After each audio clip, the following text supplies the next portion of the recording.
வணக்கம். புதுவை மற்றும் அதனை சுற்றியுள்ள பகுதிகளில் நடைபெற்ற பல்வேறு நிகழ்வுகளை விரிவாக காண்பதற்கு முன்பு தலைப்புச் செய்திகளை காண்போம். பெரிய கோட்டக்குப்பத்தில் இறந்தவரின் உடலை புதைக்க வழிவிடாத மீனவர்கள், சடலத்தை கிழக்கு கடற்கரை சாலையில் வைத்து பொதுமக்கள் மறியல். மருத்துவர் வீட்டில் திருடிய பணிப்பெண் கைது, 25 சவரன் பறிமுதல். புதுச்சேரியில் முதன் முறையாக பெட்ரோல், டீசல் உள்ளிட்ட எரிபொருட்கள் டோர் டெலிவரி, இந்தியன் ஆயில் நிறுவனம் நடவடிக்கை. மின் கம்பத்தில் கார் மோதி கவிழ்ந்து விபத்து, நள்ளிரவில் தெருவிளக்கு எரியாததே காரணம் என தகவல்.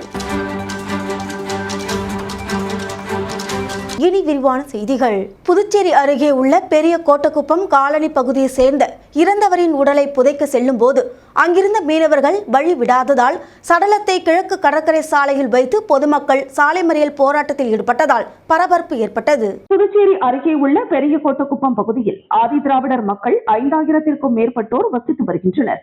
இவர்களுக்கு கடற்கரை ஒட்டிய பகுதியில் இடுகாடு இருந்துள்ளது. கடந்த சில வருடங்களாக அப்பகுதியில் மீனவர்களும் தங்களது படகுகளை நிறுத்தி வருவதால் ஆதி திராவிட மக்களுக்கும் மீனவர்களுக்கும் மோதல் ஏற்பட்டு அங்கே அவர்களுடைய சடலத்தை புதைக்க மீனவர்கள் தடுத்து வருகின்றனர்.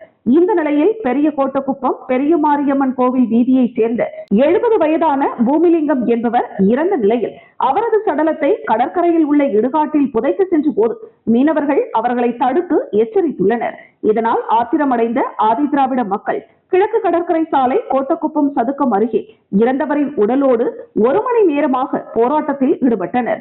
இந்த நிலையில் துணை காவல் கண்காணிப்பாளர் ரூபன்குமார் தலைமையில் காவல்துறையினர் பேச்சுவார்த்தையில் ஈடுபட்டனர்.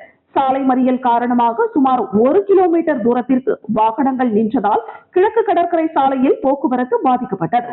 மருத்துவர் வீட்டில் திருட்டு சம்பவத்தில் ஈடுபட்ட பணிப்பெண் கைது செய்யப்பட்டு அவரிடமிருந்து 25 சவரன் பறிமுதல் செய்யப்பட்டது. புதுச்சேரி மாநிலம் கிருமாம்பாக்கம் அடுத்துள்ள பிள்ளையார் குப்பத்தில் மகாத்மா காந்தி மருத்துவக் கல்லூரி மற்றும் மருத்துவமனையில் 42 வயதான விமல்ராஜ் என்பவர் மருத்துவராக பணிபுரிந்து வருகிறார். அவரது மனைவி மருத்துவமனையில் பேராசிரியராக பணியாற்றி வருகிறார். கடந்த மே மாதம் 20ஆம் தேதி மாலை விமல்ராஜின் வீட்டின் பீரோவில் வைத்திருந்த 21 சவரன் நகைகள் காணாமல் இருப்பதை கண்டு அதிர்ச்சி அடைந்தார். உடனடியாக இதுகுறித்து திருமாம்பாக்கம் காவல் நிலையத்தில் புகார் அளித்தனர். அதன் அடிப்படையில் காவல்துறையினர் வழக்கு பதிவு செய்து விசாரணை நடத்தி வந்தனர். அதில் மருத்துவ தம்பதிகள் வீட்டில் 4 பேர் வீட்டு வேலை செய்து வந்துள்ளனர். அதில் சார்காசிமேடு மாரியம்மன் கோவில் வீதியை சேர்ந்த 43 வயதான ரமணி என்பவரும் வேலை செய்து வந்துள்ளார். கடந்த ஆண்டு டிசம்பர் மாதம் அவர் வேலையை விட்டு நின்று விட்டார். பின்னர் மீண்டும் கடந்த மே மாதம் அவர் வேலைக்கு வந்துள்ளார். 1 மாதம் வேலை செய்துவிட்டு பின்னர் அவர் மீண்டும் நின்று விட்டதாக தெரிகிறது. இதையடுத்து காவல்துறையினர் ரமணி மீது சந்தேகம் ஏற்பட்டு அவரை அழைத்து வந்து விசாரணையில் ஈடுபட்டனர். அதில் அவர் முன்னுக்கு பின் முரணாக தகவலை தெரிவித்துள்ளார். தொடர்ந்து நடைபெற்ற விசாரணையில் அவர் நகைகளை திருடியதை ஒப்புக்கொண்டார். தொடர்ந்து ஏற்கனவே அவர் வீட்டு வேலை செய்யும் பொழுது சிறிது சிறிதாக நகைகளை திருடி வந்துள்ளார். பின்னர் மீண்டும் அவர் வேலைக்கு சென்ற பொழுதும் அவர் நகைகளை திருடி உள்ளது தெரிய வந்தது. அந்த நகைகளை வீட்டிலேயே வைத்திருந்ததும் அவர் ஒப்புக்கொண்டுள்ளார். இதையடுத்து அவர் வீட்டில் வைத்திருந்த 25 பவுண்ட் நகைகளை காவல்துறையினர் பறிமுதல் செய்து ரமணியை கைது செய்து சிறையில் அடைத்தனர். நள்ளிரவில் தெருவிளக்கு இல்லாததால் சாலையில் சென்ற சொகுசு கார் மின் கம்பத்தில் மோதி தலைக்குப்புற கவிழ்ந்து விபத்திற்குள்ளானது. அரியாங்குப்பம் காவல் நிலையம் அருகே நள்ளிரவில் தெரு விளக்குகள் எரியாததால் அப்பகுதியில் இருள் சூழ்ந்திருந்தது. இந்த நிலையில் புதுச்சேரியை சேர்ந்த சொகுசு கார் ஒன்று கட்டுப்பாட்டை இழந்து சாலையோர மின்கம்பத்தில் மோதியது. மோதிய வேகத்தில் கார் தலைக்குப்பிர கவிழ்ந்து விபத்திற்குள்ளானது. இந்த விபத்தில் காரில் பயணம் செய்தவர்களுக்கு பலத்த காயம் ஏற்பட்டதாக தகவல் வெளியாகியுள்ளது. தகவல் அறிந்த காவல்துறையினர் மற்றும் மீட்பு படையினர் சம்பவ இடத்திற்கு விரைந்து சென்று காயமடைந்தவர்களை மீட்டு மருத்துவமனைக்கு அனுப்பி வைத்தனர். தெரு விளக்குகள் செயல்படாததே விபத்திற்கு காரணமா என்ற கோணத்தில் காவல்துறையினர் விசாரணை மேற்கொண்டு வருகின்றனர். இந்த சம்பவம் அப்பகுதியில் பெரும் பரபரப்பை ஏற்படுத்தியுள்ளது. புதுச்சேரியில் முதன்முறையாக பெட்ரோல், டீசல் உள்ளிட்ட எரிபொருட்களை டோர் டெலிவரி செய்யும் திட்டம் தொடங்கப்பட்டுள்ளது. இது பொதுமக்கள் மத்தியில் பெரும் வரவேற்பை பெற்றுள்ளது. வழக்கமாக உணவுப் பொருட்கள் மற்றும் வீட்டு அலங்கார உபயோக பொருட்கள் தான் வீட்டிற்கு நேரடியாக சென்று விநியோகம் செய்வதை நாம் அறிந்திருக்கிறோம். ஆனால் புதுச்சேரியில் முதன்முறையாக வீட்டிற்கு சென்று பெட்ரோல் மற்றும் டீசல் உள்ளிட்ட எரிபொருள் வழங்கும் திட்டம் அறிமுகப்படுத்தப்பட்டுள்ளது.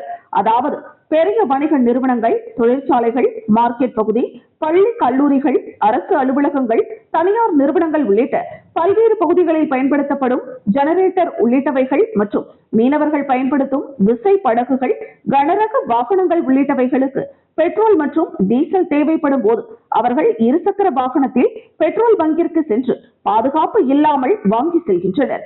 இதுபோன்ற சூழ்நிலையில் பொதுமக்கள் நலன் கருதி இந்தியன் ஆயில் நிறுவனம் சார்பில் மினி டேங்கர் லாரி மூலம் பெட்ரோல், டீசல் நிரப்பப்பட்டு டோர் டெலிவரி செய்யப்படுகிறது. அதாவது அந்த மினி டேங்கர் லாரியில் சிறிய அளவில் பெட்ரோல் பம்ப் பொருத்தப்பட்டு விநியோகம் செய்யப்படுகிறது. இந்தியன் ஆயில் நிறுவனம் கொடுத்துள்ள தொலைபேசி எண்ணிற்கு தொடர்பு கொண்டு அழைத்தால் அடுத்த 10 நிமிடத்திற்குள் பெட்ரோல், டீசல் வீடு தேடி வந்துவிடும். வாடிக்கையாளர்களும் அதனை சுலபமாக பெற்றுக் கொள்ளலாம் என்று தெரிவிக்கப்பட்டுள்ளது. புதுச்சேரியில் முதன்முறையாக இந்த திட்டம் தொடங்கப்பட்டுள்ளதால் பொதுமக்கள், வியாபாரிகள் மற்றும் தொழில் நிறுவனங்கள் இடையே பெரும் வரவேற்பு கிடைத்துள்ளது. மதகடிப்பட்டு திருபுவனை தொகுதி சட்டமன்ற உறுப்பினர் அலுவலக திறப்பு விழா நடைபெற்றது. புதுச்சேரி மாநிலம் திருபுவனை தொகுதி சட்டமன்ற உறுப்பினர் அலுவலக திறப்பு விழா மதகடிப்பட்டு மேம்பாலம் 4 முனை சந்திப்பு அருகில் நடைபெற்றது. விழாவிற்கு தமிழக வெற்றிக் கழக திருபுவனை தொகுதி நிர்வாகிகள் முன்னிலை வகித்தனர். விழாவிற்கு திருபுவனை தொகுதி தமிழக வெற்றிக் கழக சட்டமன்ற உறுப்பினர் சாய் ஜி சரவணகுமார் தலைமை தாங்கி சிறப்பு பூஜை செய்து குத்துவிளக்கேற்றி அலுவலகத்தை திறந்து வைத்தார். சட்டமன்ற உறுப்பினரின் துணைவியார் அண்ணா பிரபாவதி மற்றும் சாய் ஜி தியாகராஜன் ஆகியோர் வரவேற்றனர். தொடர்ந்து சட்டமன்ற உறுப்பினர் சாய் ஜி சரவணகுமார் தனது இருக்கையில் அமர்ந்து தொகுதி மக்களிடம் குறைகளை கேட்டறிந்து மக்கள் சேவையை தொடங்கினார். முன்னதாக விழாவிற்கு வந்த சட்டமன்ற உறுப்பினர் சாய் சரவணகுமாரிற்கு திருபுவனை தொகுதியை சேர்ந்த தமிழக வெற்றிக் கழக நிர்வாகிகள், தொண்டர்கள், பொதுமக்கள் அதிர்வேட்டுகள், மேலதாளங்கள் முழங்க உற்சாக வரவேற்பு அளித்தனர். மதகடிப்பட்டு ஊரல்குட்டை பகுதியில் வசிக்கும் நரிக்குறவர் சமுதாய மக்கள் 100க்கும் மேற்பட்டோர் தங்கள் சமுதாய தலைவர்கள் தலைமையில் சட்டமன்ற உறுப்பினர் சாய் சரவணகுமாருக்கு பாசி மாலை மற்றும் பொன்னாடை அணிவித்து வாழ்த்து தெரிவித்தனர். நரிக்குறவர் சமுதாயத்தை சேர்ந்த சிறுவர்கள் நையாண்டி மேளத்திற்கு குத்தாட்டம் போட்டது அனைவரையும் கவர்ந்தது. விழாவில் முன்னாள் சட்டமன்ற உறுப்பினர் பெரியசாமி, மண்ணாடிப்பட்டு கொம்யூன் பஞ்சாயத்து ஆணையர் எழில்ராஜன் மற்றும் தொகுதிக்குட்பட்ட பல்வேறு கிராமங்களை சேர்ந்த முக்கிய பிரமுகர்கள், பல்வேறு கட்சிகளை சேர்ந்த பொறுப்பாளர்கள் சட்டமன்ற உறுப்பினர் சாய் சரவணகுமாருக்கு பொன்னாடை அணிவித்து வாழ்த்து தெரிவித்தனர். விழாவில் கலந்து கொண்ட அனைவருக்கும் காலை சிற்றுண்டி மற்றும் நினைவு பரிசு வழங்கப்பட்டது.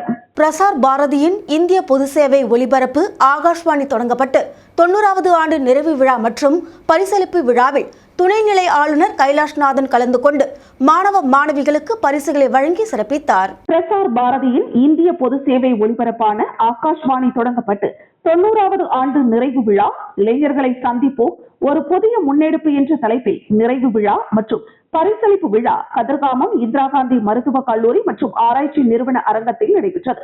இதில் ஆகாஷ்வாணி புதுச்சேரி பொறியியல் பிரிவு தலைவர் ரவி மாரியப்பன் வரவேற்புரை நிகழ்த்தினார். இந்திரா காந்தி மருத்துவக் கல்லூரி மற்றும் ஆராய்ச்சி நிறுவன இயக்குனர் உதயசங்கர் வாழ்த்துரை வழங்கினார். இதில் சிறப்பு விருந்தினராக புதுச்சேரி துணைநிலை ஆளுநர் கைலாஷ்நாதன் கலந்து கொண்டு கல்லூரி மாணவர்களிடையே நடைபெற்ற பல்வேறு போட்டிகளில் வெற்றி பெற்ற மாணவ மாணவிகளுக்கு பரிசுகளை வழங்கி பாராட்டினார். நிகழ்ச்சி அமைப்பாளர் எலிசபெத் நோக்க உரையாற்றினார். நிலையத்தின் நிகழ்ச்சி பிரிவு தலைவர் மயிலாடுதுறை செந்தில்குமார் நன்றி உரை வழங்கினார். இவ்விழாவில் உதவி பொறியாளர் ஜெயந்தி, நிகழ்ச்சி அமைப்பாளர் ஸ்ரீனிவாஸ், முருகன் உட்பட ஏராளமானோர் கலந்து கொண்டு சிறப்பித்தனர். புதுச்சேரி ராஜ்பவன் தொகுதி பாஜக சார்பில் பிரதமர் மோடியின் சாதனை மற்றும் உலக சுற்றுச்சூழல் தினத்தை முன்னிட்டு நடைபெற்ற தீவிர துப்புரவு பணியை பாஜக மாநில தலைவர் வி.பி. ராமலிங்கம் தொடங்கி வைத்தார். பாரத பிரதமர் நரேந்திர மோடியின் 12 ஆண்டுகால சாதனை மற்றும் உலக சுற்றுச்சூழல் தினத்தை முன்னிட்டு மாபெரும் துப்புரவு பணி கடற்கரை சாலை மற்றும் பாரதி பூங்காவில் ராஜ்பவன் தொகுதி பாஜக சார்பில் நடைபெற்றது. பாஜக மாநில தலைவர் வி.பி. ராமலிங்கம் தலைமை தாங்கி துப்புரவு பணியை தொடங்கி வைத்தார். இந்த நிகழ்ச்சிக்கு பாஜக வல்லுநர் பிரிவின் மாநில அமைப்பாளர் நாகராஜன் முன்னிலை வகித்தார்.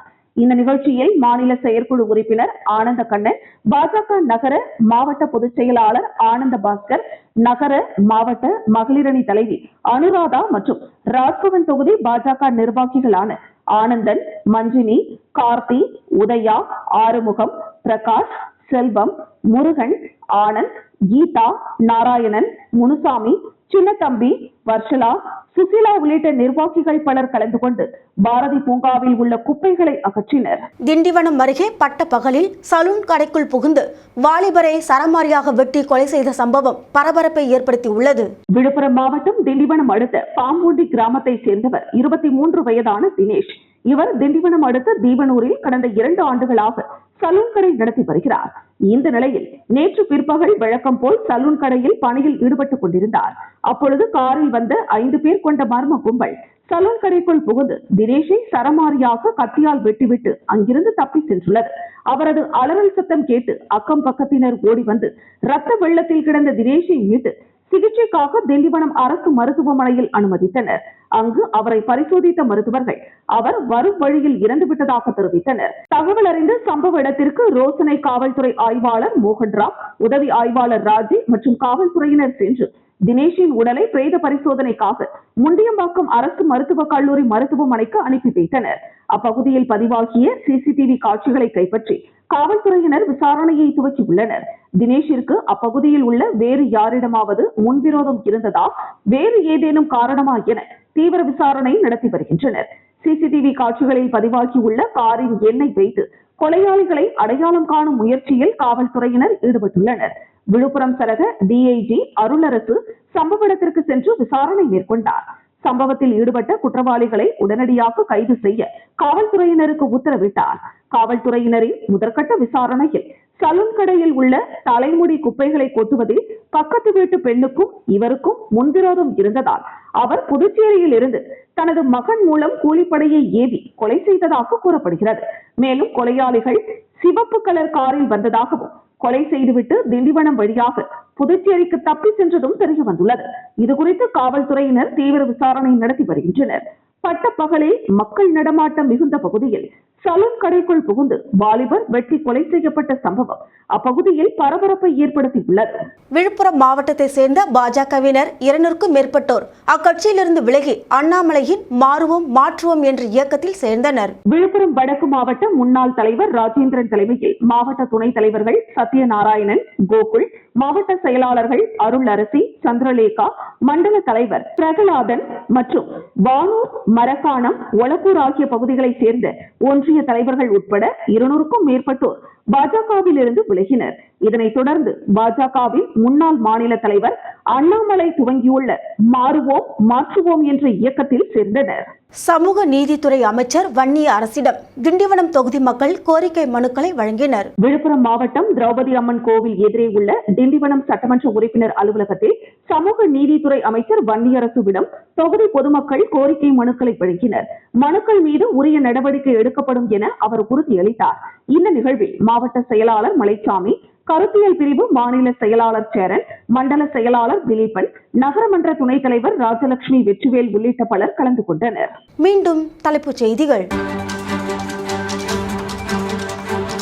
பெரிய கோட்டக்குப்பத்தில் இறந்தவரின் உடலை புதைக்க வழிவிடாத மீனவர்கள், சடலத்தை கிழக்கு கடற்கரை சாலையில் வைத்து பொதுமக்கள் மறியல். மருத்துவர் வீட்டில் திருடிய பணிப்பெண் கைது, 25 சவரன் பறிமுதல். புதுச்சேரியில் முதன் முறையாக பெட்ரோல், டீசல் உள்ளிட்ட எரிபொருட்கள் டோர் டெலிவரி, இந்தியன் ஆயில் நிறுவனம் நடவடிக்கை. மின் கம்பத்தில் கார் மோதி கவிழ்ந்து விபத்து, நள்ளிரவில் தெருவிளக்கு எரியாததே காரணம் என தகவல். இத்துடன் செய்திகள் நிறைவடைகின்றது. உங்களிடமிருந்து விடைபெறுவது ஜானகி. செய்திகளை உடனுக்குடன் தெரிந்து கொள்ள கமலா தொலைக்காட்சியின் சமூக வலைதளத்தை பின்பற்றவும். நன்றி, வணக்கம்.